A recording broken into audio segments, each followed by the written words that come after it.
Bismillahirrahmanirrahim. Assalamualaikum warahmatullahi wabarakatuh. Selamat datang di channel Kirana, channel kisah Rasul, Nabi dan peradaban, bersama Agus Mu'alif Rohadi.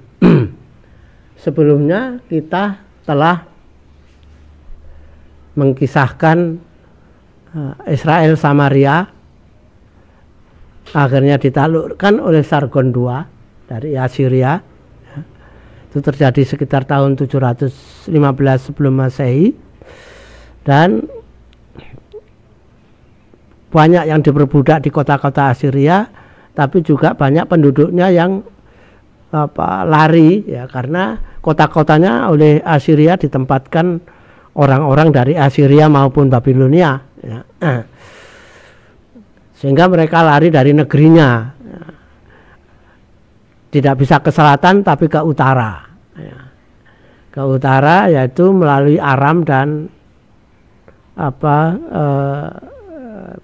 Lebanon, Tirus ya, ke utara ke arah Hiti, dan akhirnya menyebar ke seluruh Eropa dan Rusia. Itu tadi yang menjadi cikal bakal dari Israel diaspora, yang kemudian muncul kaum Zionis pada saat modern ya, setelah abad berapa itu, abad 19 itu muncul kaum Zionis di Eropa ya.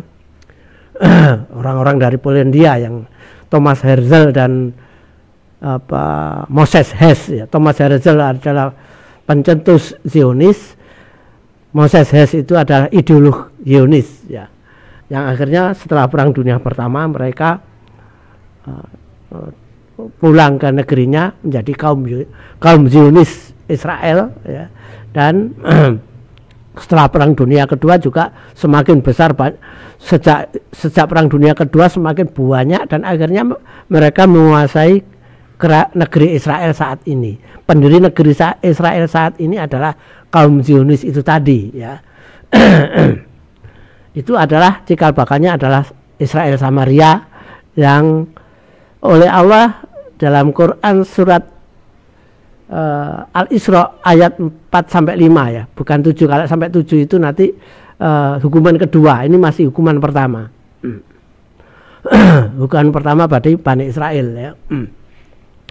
Yang oleh Quran surat Al-Isra ayat 4-5 itu disebutkan mereka mengalami hukuman yang pertama dari Allah. Itulah kisah yang kemarin, dan sekarang kita bergeser kisahnya ke Yudea. Kalau Yudea ini mengalami kisah yang lebih panjang dari Samaria ya.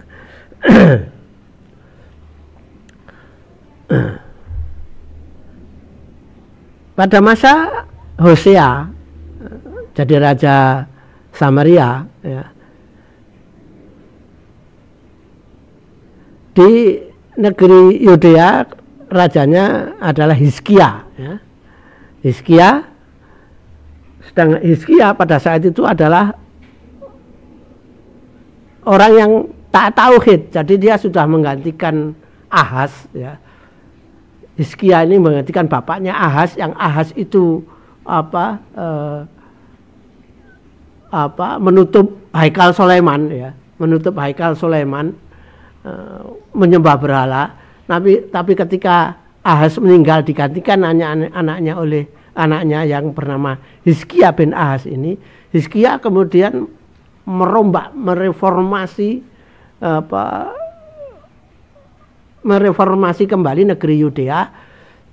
Haikal Sulaiman dihidupkan lagi. Nah, pada masa Hosea itu Hosea menjadi raja Samaria, Hizkia ini menjadi raja Yudea yang melakukan reformasi religius pada negerinya, kembali kepada risalah tauhid, menghidupkan lagi peribadatan di Haikal Sulaiman. Itulah yang dilakukan Hizkia.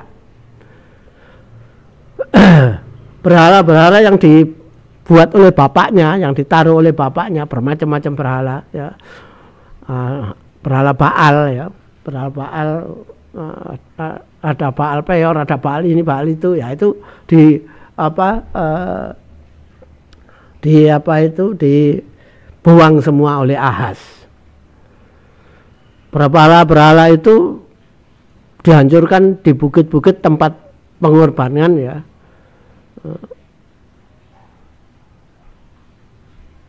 Dan Haikal Sulaiman sepenuhnya dihidupkan lagi. Apalagi kemudian Hizkia melihat nasib Samaria yang penduduknya boleh dikatakan habis sudah. Di Samaria ini penduduknya habis, ya mungkin tinggal orang-orang yang lemah dan anak-anak yang tidak bisa pergi. Ya. Orang-orang yang lemah, perempuan-perempuan tua, laki-laki tua, dan anak-anak yang tidak dibawa pergi oleh orang tuanya ketika orang tuanya dan anak-anak mudanya pergi ke meninggalkan negerinya. Ya.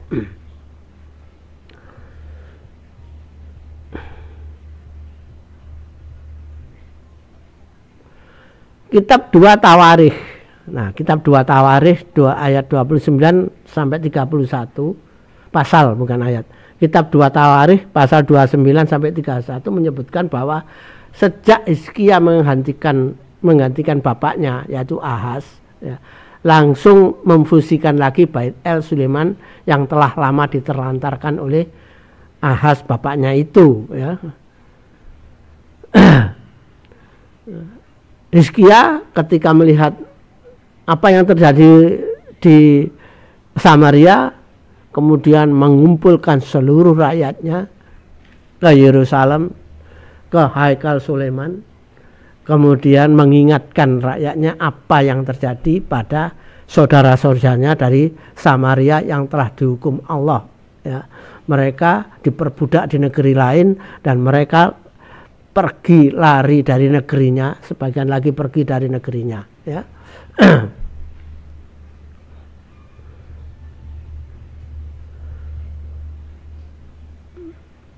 Para imam Taurat dari orang-orang Lewi dikumpulkan lagi dan digerakkan lagi untuk menjadi imam dan penyelenggara peribadatan di seluruh negeri sesuai perintah Nabi Daud dan Nabi Nathan. Nabi Daud dan Nabi Nathan ini dua nabi yang bersamaan waktunya ya, bersamaan waktunya.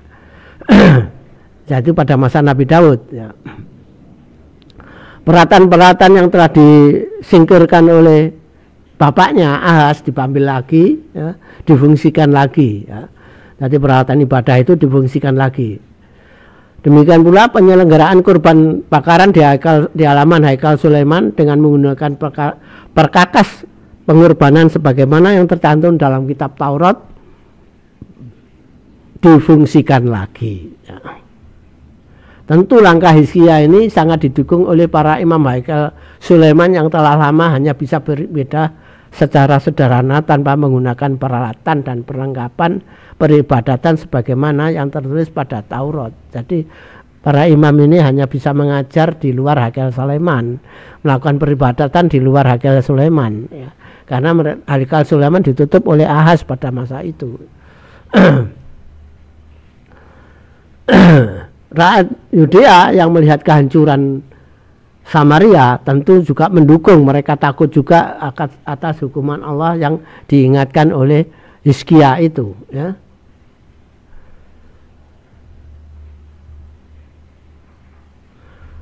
Revolusi Hizkia ya, boleh dikatakan revolusi atau reformasi ya. Hizkia berlangsung revolusi itu berlangsung di seluruh negeri Yudea.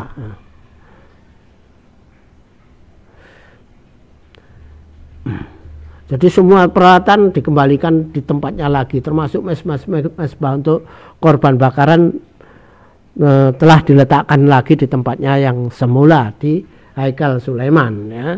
Jadi Haikal Sulaiman yang mewah itu memang dibuat sangat mewah itu difungsikan lagi ya.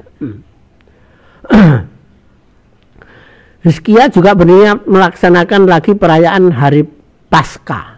Hari Paskah yang sudah lama tidak dilakukan. Bahkan sudah beratus tahun tidak diselenggarakan untuk mengingatkan kembali pada Bani Israel bahwa mereka pernah diselamatkan Allah dari kesengsaraan dan perbudakan di Mesir.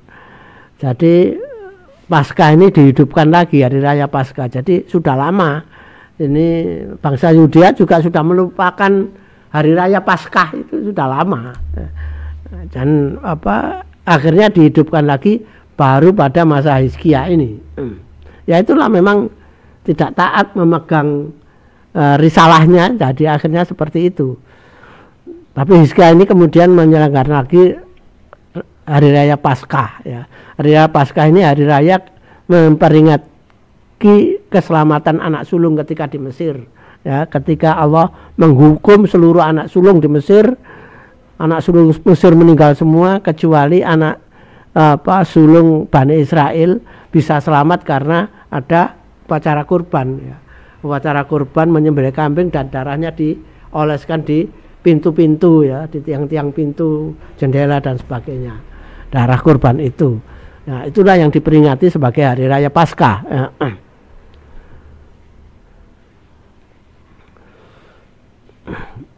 Ketika tahun berikutnya, ya, datang waktu perayaan hari Paskah lagi, ya, jadi setelah semua rakyat Yudea sudah memahami hari raya Paskah, sudah melaksanakannya, tahun berikutnya Hizkia ini malah melangkah lebih jauh lagi, berkirim surat ke seluruh, bukan hanya ke seluruh kota-kota di Yudea, ya, tapi juga berkirim surat ke kota-kota bekas wilayah Samaria, ya, yang telah banyak selain didiami oleh orang dari negeri lain, termasuk negeri Filistin, ya, termasuk orang-orang Filistin mendiami di sana, tapi juga masih yang awalnya yang tidak pergi, yaitu dari anak-anak yang sudah mulai besar lagi.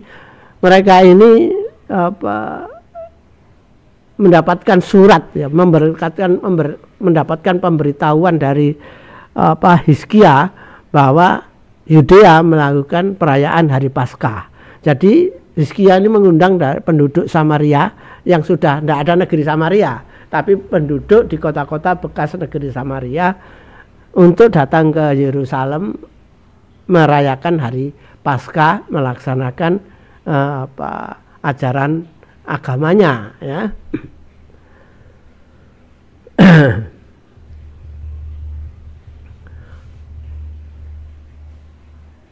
Surat ini selain dikirim ke kota-kota wilayahnya, ya, seperti kota Berseba, ya, juga wilayah lainnya, ya, yang dulu wilayah Samaria, yaitu Efraim, Zebulon, Manase, hingga jauh di utara ke suku Aser dan Naftali, keturunan dari suku Aser dan Naftali. Jadi mereka yang sudah kehilangan pegangan agamanya ini dikembalikan. Itulah maksudnya Hizkia, dikembalikan lagi untuk mengingat lagi agamanya. Jadi hari raya Paskah ini dilaksanakan seperti seperti ya hari Paskah sebelumnya, yaitu hari raya Paskah yang tercantum di dalam Taurat, membuat yang paling yang paling tidak bisa ditinggalkan, atau yang menjadi komponen paling penting, ya, dalam hari raya Paskah itu adalah membuat roti tidak beragi, ya. Roti yang tidak beragi dibuat lagi untuk perayaan Paskah. Perayaan Paskah akan berlangsung selama 7 hari.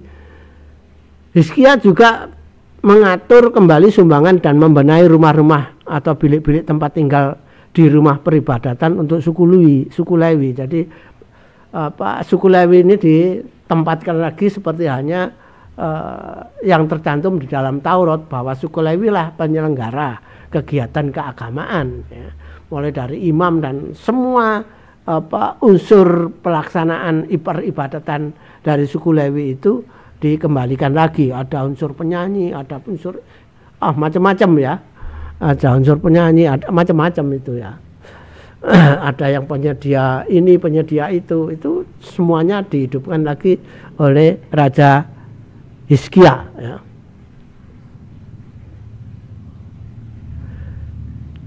Kenapa Sargon II tidak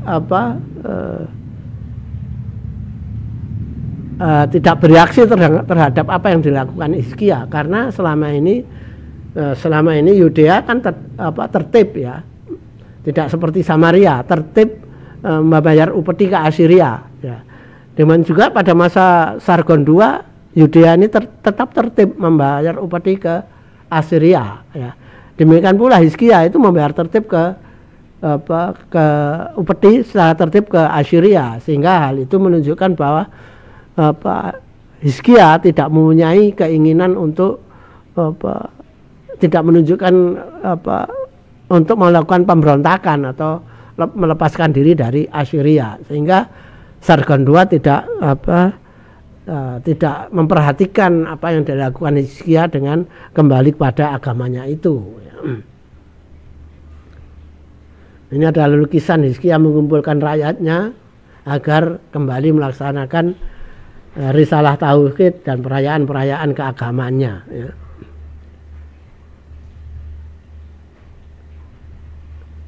Ini adalah wilayah Assyria, ya. Sampai tahun 701 sebelum Masehi, ya.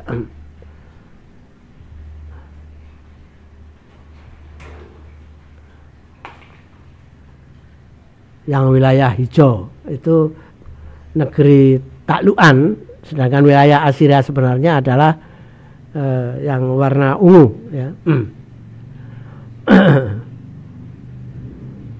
Jadi sampai ke Yudea atau Judah, dalam peta itu disebut Judah, Yudea, warna coklat.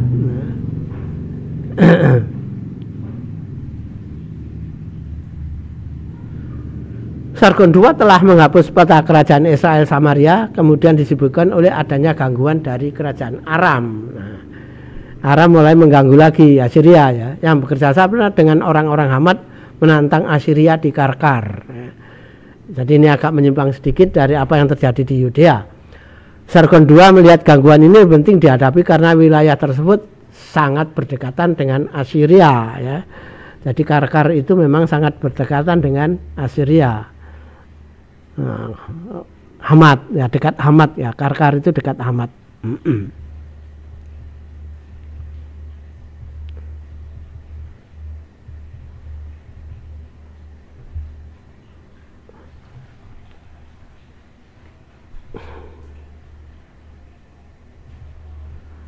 Sargon II kemudian meskipun membutuhkan waktu cukup lama dapat mengatasi pemberontakan Aram dan yang didukung orang-orang Hamad itu.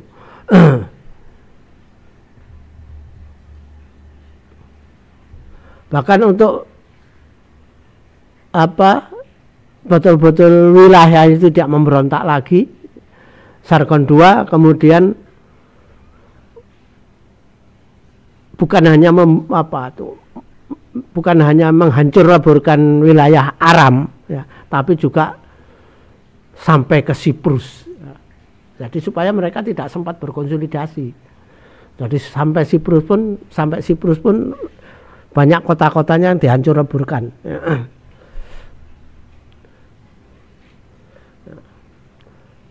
Raja-raja berikutnya di wilayah itu kemudian ditunjuk oleh Sargon II dan mereka wajib membayar upeti ke Assyria. Itulah yang dilakukan Sargon II untuk mengamankan agar tidak terjadi lagi pemberontakan di wilayah itu. Kalau Samaria sudah tidak akan mungkin melakukan pemberontakan, karena apa?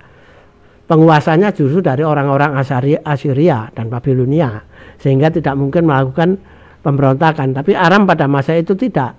Nah, untuk itu mulai Aram sampai Siprus dihancur-leburkan, ditaruh raja-raja yang ditunjuk oleh Sargon II dan diwajibkan membayar upeti.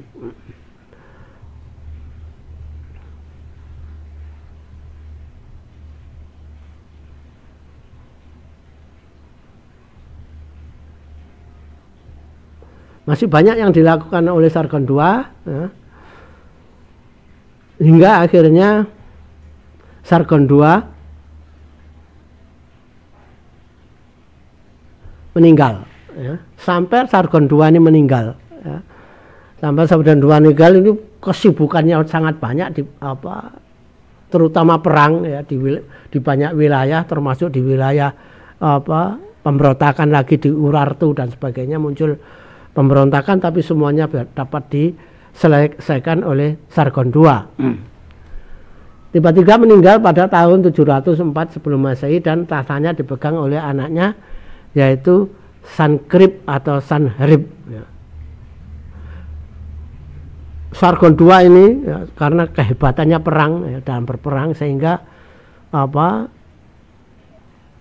begitu menonjolnya, sehingga ketika meninggal secara mendadak digantikan anaknya, dan anaknya ini tidak dikenal oleh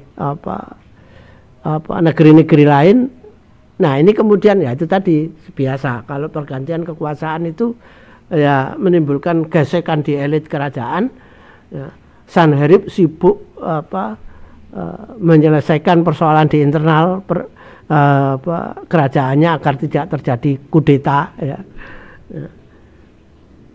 Kemudian hal itu dimanfaatkan oleh negeri lain.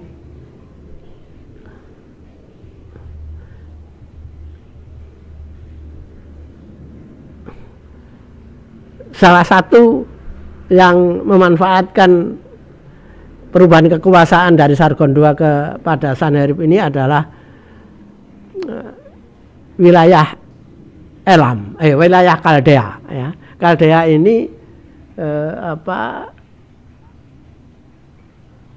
wilayah Kaldea ini meliputi wilayah di sebelah selatannya sebelah timur ya, timur selatan Babilonia ya. Tokoh Kaldea ya, jadi ini tokoh masyarakat, tokoh suku ya, tokoh suku Kaldea ini. Kaldea ini adalah suku keturunan bangsa Akad ya, bangsa Akadia, bangsanya Nabi Ibrahim ya. Jadi bangsanya Nabi Ibrahim itu selain Sem ya, bangsanya Akadia, bangsa Akadia itu selain akhirnya memunculkan bangsa keturunannya Nabi Ibrahim, juga di wilayah sendiri muncul suku yang besar dari Akadia, yaitu Kaldea ya.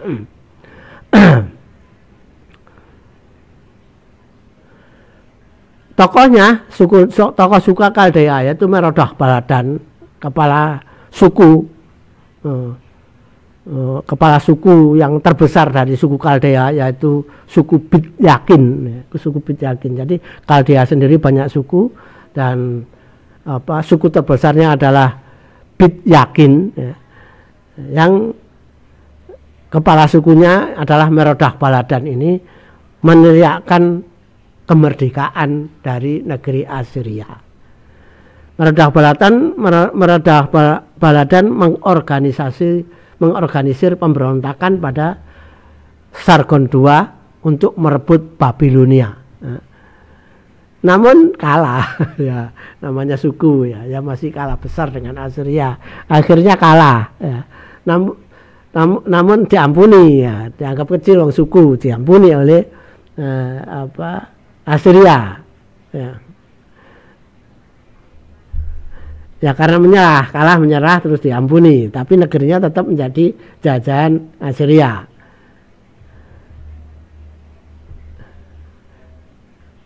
Nah, keinginan merdeka itu tidak hanya terjadi pada bangsa Kaldea. Merodach Baladan ini nanti akan jadi tokoh simbolik ya. Kita kembali ke Hizkia. Keinginan merdeka tidak terkecuali juga terjadi pada kerajaan Yudea. Hizkia dengan berani menghentikan pembayaran upeti kepada Assyria yang dibayar sejak ayahnya minta perlindungan kepada Raja Assyria ya, sejak bapaknya yaitu Ahaz yang terus membayar upeti. Dan baru kali ini ketika terjadi pergantian kekuasaan dari Sargon II ke Sanherib, Hizkia memberanikan diri menghentikan upeti ya.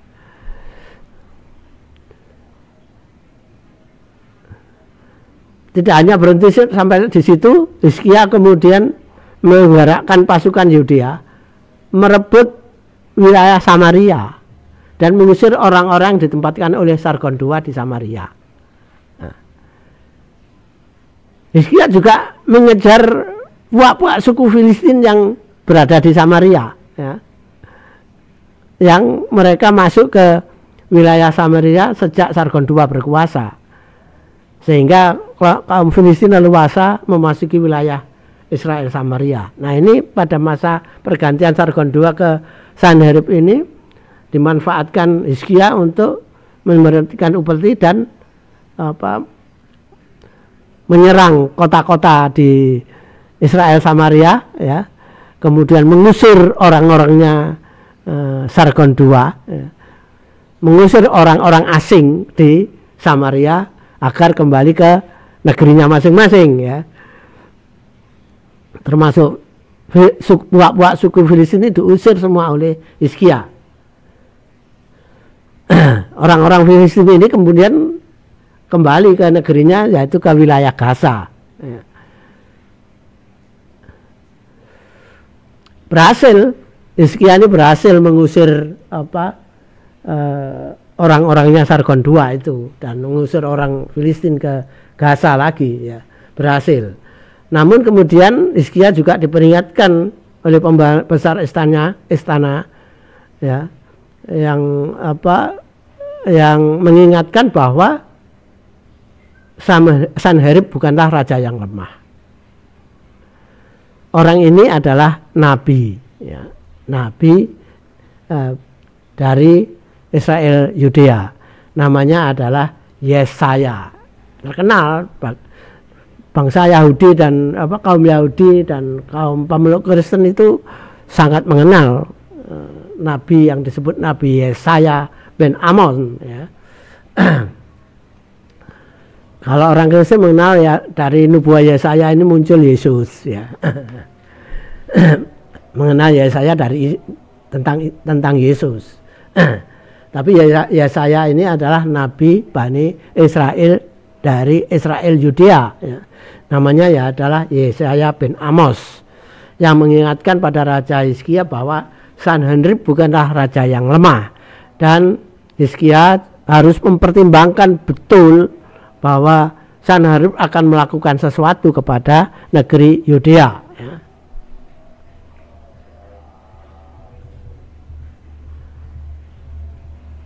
Peringatan Nabi Yesaya bin Amos ternyata tidak lama kemudian menjadi kenyataan. Jadi setelah Sanherib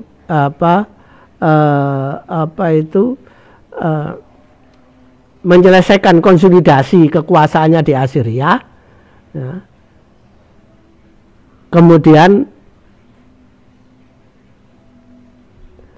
berhasil setelah berhasil berhasil memadamkan pemberontakan Meredah Baladan, memadamkan pemberontakan Aram, Fenisia, Sidon dan Tirus, ya. Kemudian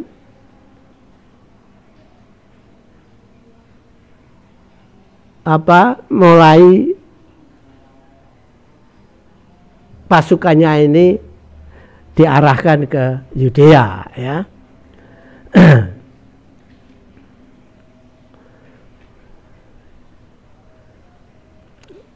Pada saat bersamaan Meredah Baladan meskipun sudah diampuni, ya, tapi melihat bahwa Hizkia berhasil mengusir orang-orangnya Sargon II dari bekas kota-kota Samaria itu,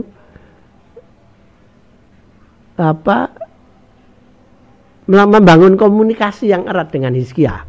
Ya. Untuk bersekutu tidak mungkin karena wilayahnya ini sangat berjauhan, ya. Wilayah Babilonia dengan wilayah Yudea itu sangat berjauhan. Untuk membangun sekutu tidak mungkin. Tapi ada komunikasi yang erat antara Meredah Baladan dengan Hizkia. Ya. Komunikasi yang akan akan punya akibatnya nanti, ya.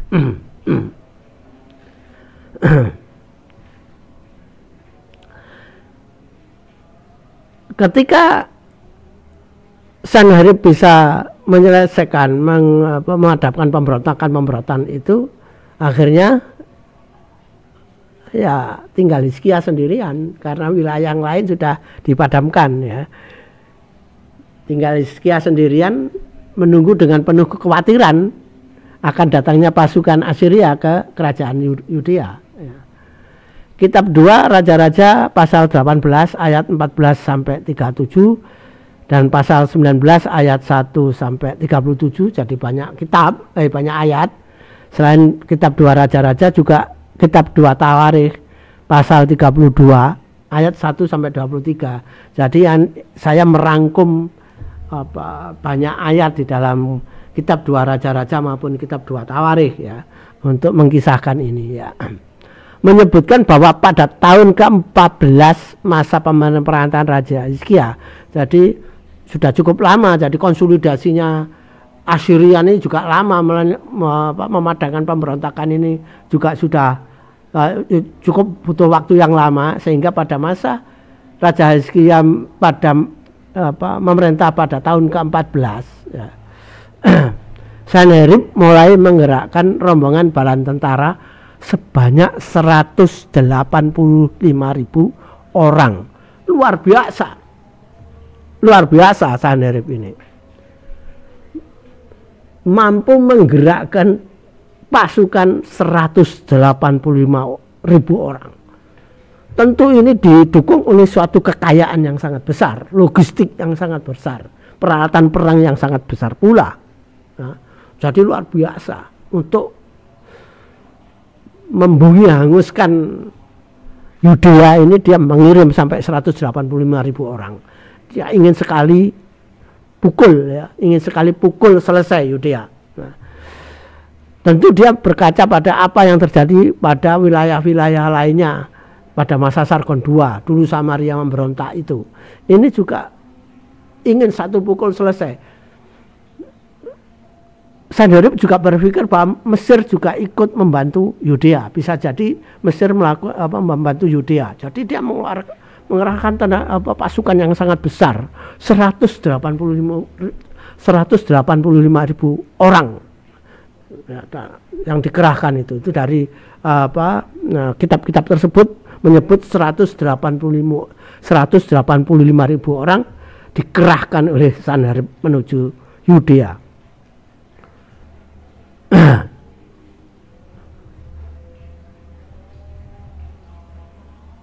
Mereka menyusur dari wilayah utara, wilayah utara Yudea, setelah wilayah utara Yudea disisir ya. Benteng-benteng di kota-kota di wilayah utara dirobohkan semua supaya tidak menjadi konsolidasi kekuatan untuk melawan Assyria ya. Karena memang Samaria sudah dikuasai oleh Hizkia. Dia menempatkan pasukan-pasukan di kota-kota di bekas kotanya Samaria. Jadi benteng-benteng kota-kota itu dihancurkan semua, satu persatu ditaklukkan, dihancurkan bentengnya. Hingga akhirnya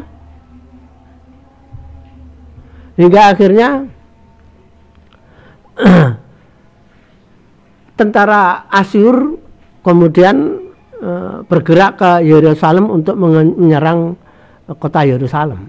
Kota Yerusalem dikepung oleh puluhan ribu atau 100.000 lebih pasukan. Mungkin tidak 185.000 itu langsung dibawa ke Yudea semua, tapi sebagian juga ditempatkan di kota-kota lain kota-kota lain bekas kota Samaria itu, sehingga mungkin 100.000 lebih mengepung Yerusalem. Hizkia akhirnya apa? Akhirnya mengirim surat untuk menyerah. Ya. Menyerah. Setelah dikepung, setelah ada pengepungan itu, Hizkia kirim surat untuk penyerahan, surat penyerahan Yudea kepada Assyria. Tapi Hizkia tidak percaya, Sanherib tidak percaya kepada Hizkia terhadap penyerahan Hizkia itu, dan curiga bahwa Hizkia telah minta bantuan kepada Mesir. kota Yerusalem tetap dikepung. Ya. Meskipun Hizkia juga mengirim utusan untuk berbicara dengan panglima pasukan Asyur, ya, tapi tetap dikepung. Ya. Ini pengepungan ya, ini gambar pengepungan, ini lukisan saja, ilustrasi tentang pengepungan kota Yerusalem. Ya. Dalam pengepungan itu, benteng tetap ditutup ya, pengepungan, tapi benteng ditutup, tapi Hizkia mengirim utusan ya. Tapi pengepungan tidak menjadi kendor ya. Utusan Hizkia ketika berbicara dengan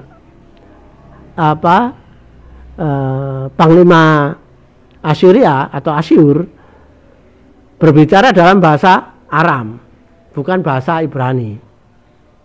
Ya. Namun panglima Assyria menolak berbicara dalam bahasa Aram. Ya. Jadi ini pembicaraan di luar benteng ya. Jadi ada pembicaraan di luar benteng. Utusan ini keluar dari benteng ditutup. Ya. Terus utusan Hizkia ini berbicara dalam bahasa Aram, tapi ditolak oleh panglima Asyur, minta agar tetap bicara dalam bahasa Ibrani. Karena apa?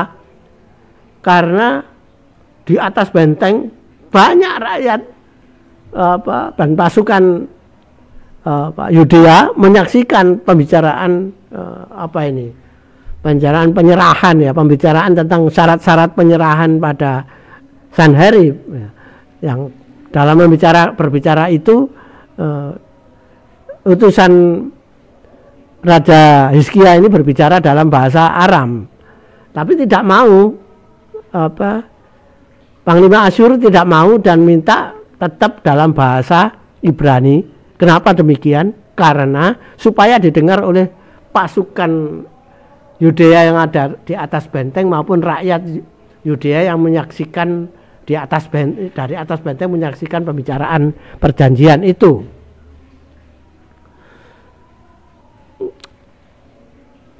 Dalam pembicaraan itu bukan perjanjian yang diomongkan oleh panglima Asyur, tapi justru berteriak langsung mencela Raja Hizkia yang telah berusaha atau telah berani memberontak terhadap Asyur dan berharap memperoleh bantuan dari Mesir.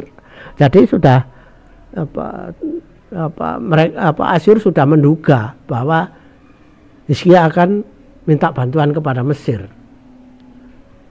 Dikatakan oleh panglima Asyur bahwa harapan untuk bantuan dari Mesir itu adalah tidak akan bisa menjadi kenyataan. Dikatakan bahwa istilahnya itu panglima Asyur itu menyatakan bahwa Mesir diibaratkan sebagai bambu yang telah patah, yang telah dikalahkan maksudnya ya. Jadi sebelum mengepung Yerusalem, pasukan Asyur telah terlebih dahulu mengalahkan pasukan Mesir pada pertemuan di Eitekeh. Jadi sudah dipatahkan. Jadi bambu yang sudah patahkan. Jadi pohon bambu yang sudah tebas. Ya. Jadi sudah tidak berdiri lagi. Bambu tidak berdiri lagi, tapi pohon bambu ini berkelimpangan. Jadi itu menggambarkan bahwa Mesir telah patah, Mesir telah dikalahkan. Dikalahkan di mana? Di Eitekeh. Ya. Jadi harapan Hizkia itu omong kosong ya, harapan Hizkia omong kosong yang itu disampaikan oleh panglima untuk menekan Hizkia dan rakyat Yudea, pasukan Yudea.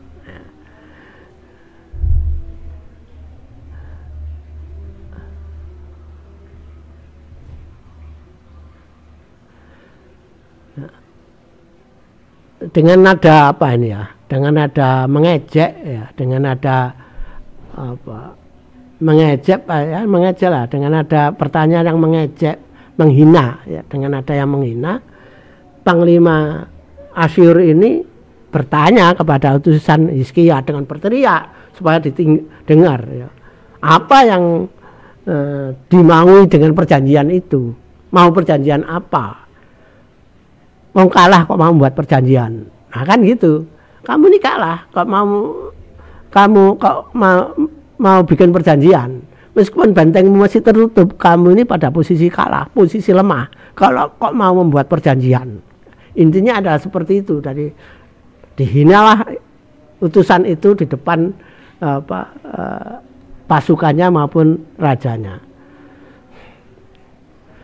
Ketika utusan ini tidak berhasil berbicara dengan panglimanya, ya kembali ke benteng. Kembali ke benteng, pengepungan tetap jalan. Kemudian Hizkia karena sudah tidak bisa bicara dengan Panglima Asyur, mengirim utusan ke Sanherib, yang pada saat itu Sanherib berkedudukan di Lakis, kota Lakis ya, menghadap Sanherib. Nah, ketika menghadap Sanherib dipermainkan oleh Sanherib Hizkia ini, ya, dipermainkan bagaimana?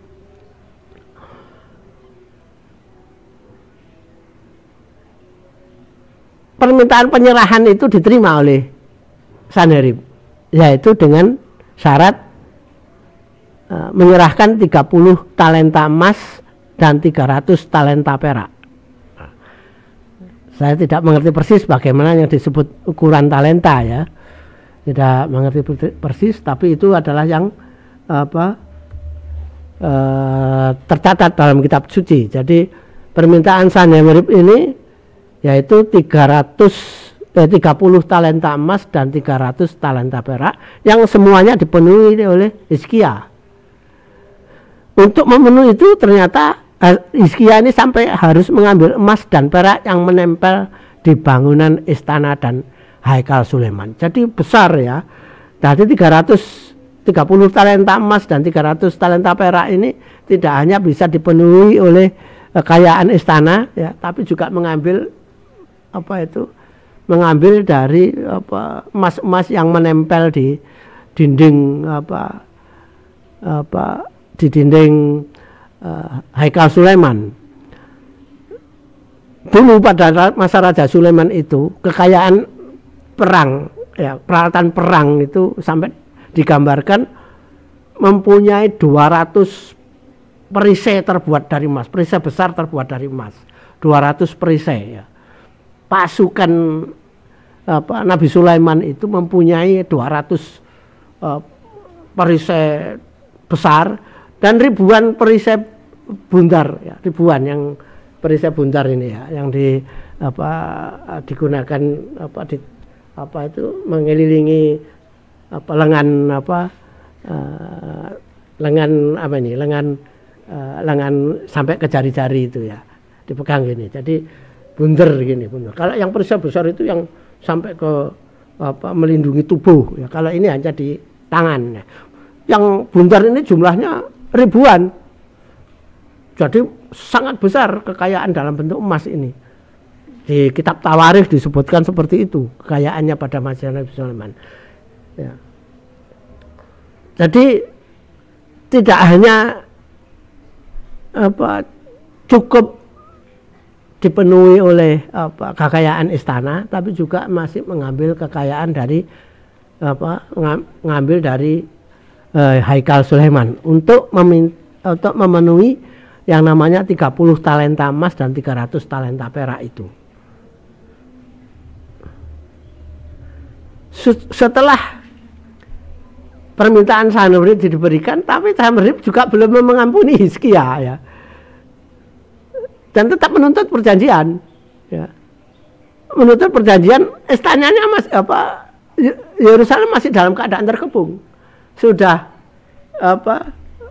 membayar itu, tapi masih menuntut perjanjian lagi dan tetap mengepung Yerusalem.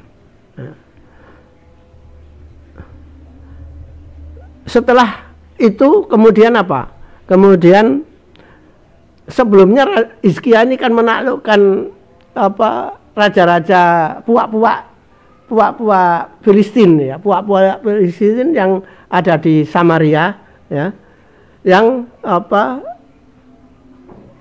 ada yang ditawan ya, yang ditawan raja puak suku Lisin yang ada di Samaria ini ada yang ditawan,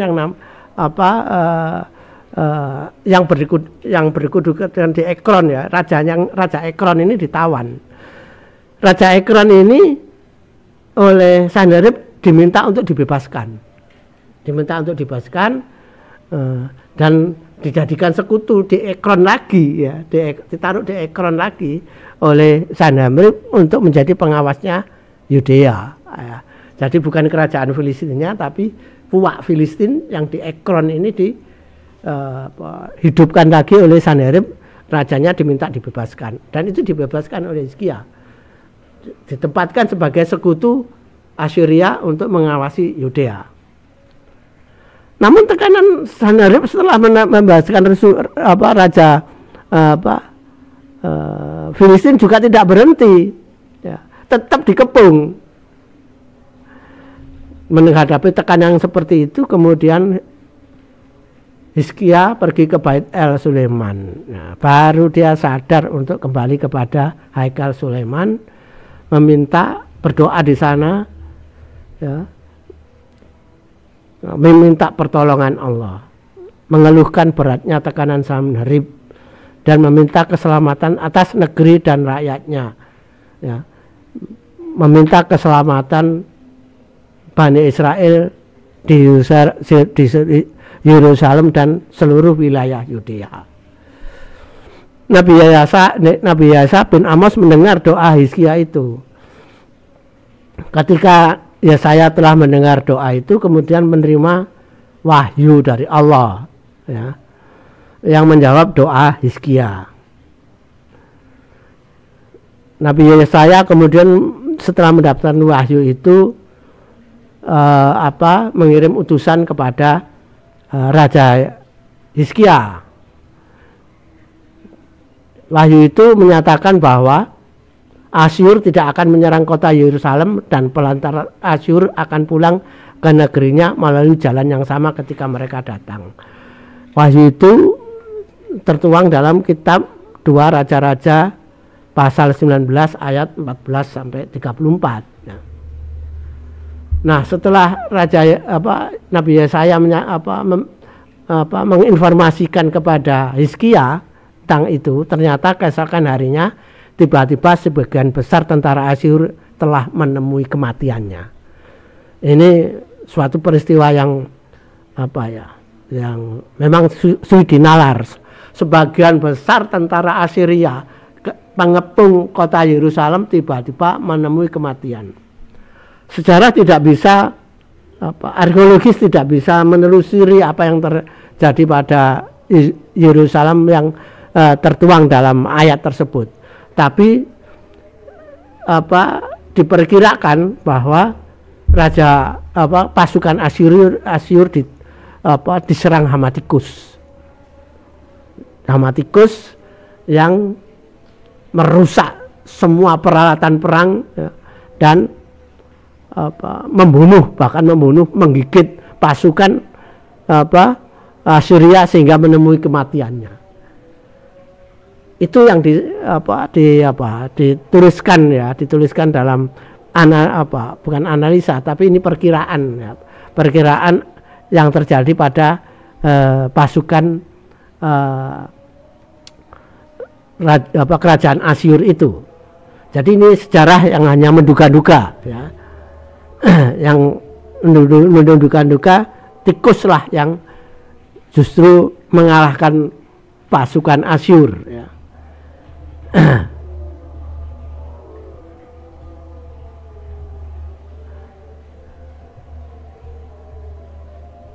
Nah, ini adalah kalau dalam versi kitab suci seperti ini, yang datang itu adalah malaikat yang membunuh pasukan Asyur ya. Ini adalah lukisan yang menunjukkan para malaikat